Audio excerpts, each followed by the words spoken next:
BNP chairperson Begum Khaleda Zia অসুস্থ হয়ে যখন একদম ক্রিটিক্যালি এবার হসপিটালে ভর্তি হলেন নভেম্বরের 23-24 তারিখ নাগাদ, সেদিন থেকে আমি আপনাদেরকে বলছি যে তার এবারের অসুস্থতাটা এমন একটা গুরুতর অসুস্থতা, অনেক কিছু তো ছড়িয়েছে সোশ্যাল মিডিয়ায়, এবং এখন সবশেষ গত 2 দিনে বেগম খালেদা জিয়া কোন ধরনের সিচুয়েশনে আছেন এটা নিয়ে কিন্তু আর খুব বেশি ব্রিফিংও হচ্ছে না। সবার মনোযোগ তফসিল, নির্বাচন, বিএনপি চেয়ারপারসনের বড় ছেলে তারেক রহমান, তিনি রেগুলার তার দলীয় শোগুলা সকাল থেকে রাত পর্যন্ত যে প্রোগ্রাম, শো বলতে আমি বলছি উনি যেহেতু ভার্চুয়ালি যুক্ত হন, সেইগুলোর যুক্ত হয়ে তিনি প্রোগ্রাম করছেন। ফলে বেগম খালেদা জিয়ার শারীরিক অবস্থা নিয়ে তেমন কোনো নতুন ফোরকাস্ট ব্রিফিং নেই। তার সেই অ্যাম্বুলেন্স নিয়ে যেসব কাহিনী টাহিনী ঘটে গেল, আমি শুরু থেকেই গত মাস থেকেই বলছি তার এই অসুস্থতার, এবারের অসুস্থতার ফাইট যাত্রা, এটার পরে এই স্টেজে গেলে পরে মানুষের আর শত্রু মিত্র ভেদাভেদ থাকে না। এটাও বলেছি তার রাজনৈতিক প্রতিপক্ষ যারা রাজনৈতিক বিরোধিতাকারী, আপনি যদি সবার আগে না মানেন আওয়ামী লীগের, তারা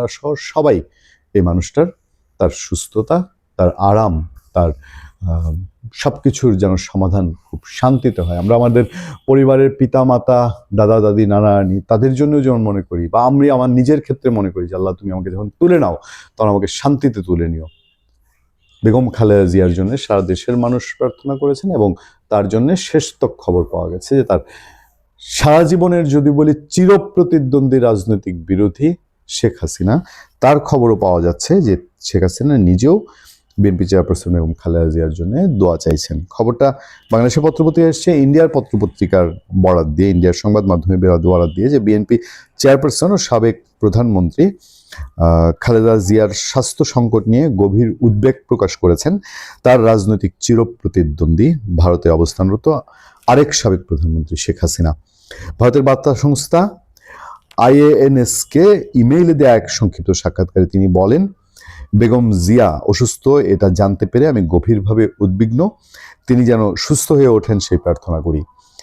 ইমেইলে দেয়া এক সাক্ষাৎকারে নিয়ে নিজেই রিপোর্ট প্রকাশ করেছে IANS। তাদের নিজস্ব ওয়েবসাইটে প্রকাশিত খবরে বলা হয়, বাংলাদেশ জাতীয়তাবাদী দল বিএনপির চেয়ারপারসন ও সাবেক প্রধানমন্ত্রী বেগম খালেদা জিয়ার অবনতিশীল স্বাস্থ্যের বিষয়ে গভীর উদ্বেগ প্রকাশ করেছেন হাসিনা। একই সঙ্গে তিনি তার দ্রুত সুস্থতা কামনা করেছেন। তার কাছে IANS ইমেইলে খালেদা জিয়ার জটিল স্বাস্থ্যগত অবস্থা এবং সাম্প্রতিক রিপোর্ট সম্পর্কে জানতে চায় জবে শেখ হাসিনা এই মন্তব্য করেন। এই রিপোর্টে আরো বলা হয়, 79 বছর বয়সী খালেদা জিয়া দীর্ঘদিন হৃদযন্ত্রের জটিলতা, ডায়াবেটিস, লিভার সিরোসিস, কিডনি সমস্যা সহ বিভিন্ন রোগে ভুগছেন। ঢাকা এভার কেয়ার হাসপাতালে করোনারি কেয়ার ইউনিটে নিবিড় পর্যবেক্ষণে আছেন তিনি। সেখানে তার চিকিৎসার তদারক করছেন স্থানীয় এবং আন্তর্জাতিক বিশেষজ্ঞ দল, চায়না এবং ব্রিটেনের চিকিৎসকরা আছেন। মেডিকেল সূত্রের উদ্ধৃতি দিয়ে ওই ইন্ডিয়ান পত্রিকার রিপোর্টে বলা হয়, খালেদা জিয়ার হার্ট ও ফুসফুসের সংক্রমণ ধরা পড়ার পর তার মেডিকেল বোর্ডের পরামর্শে 23 নভেম্বর রাতে ওই হাসপাতালে ভর্তি করা হয়।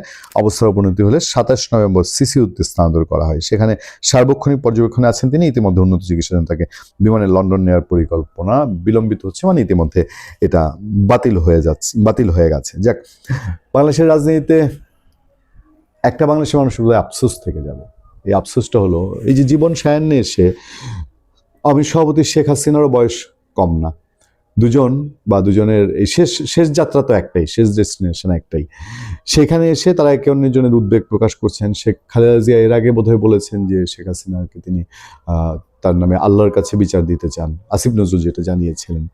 বাংলাদেশের মানুষের আফসোসটা থেকে যাবে যে এই বাংলাদেশ দুই নেত্রী যদি একসাথে গলায় গলায় কাজ করতেন, তাহলে বাংলাদেশে আজকে মৌলবাদের হাতছানিও শুনতে হতো না। ডক্টর ইউনূসের মতন লোকেরও এই দেশে কোনো এই আজকের এই অবস্থায় দেখার মতন প্রয়োজন পড়তো না।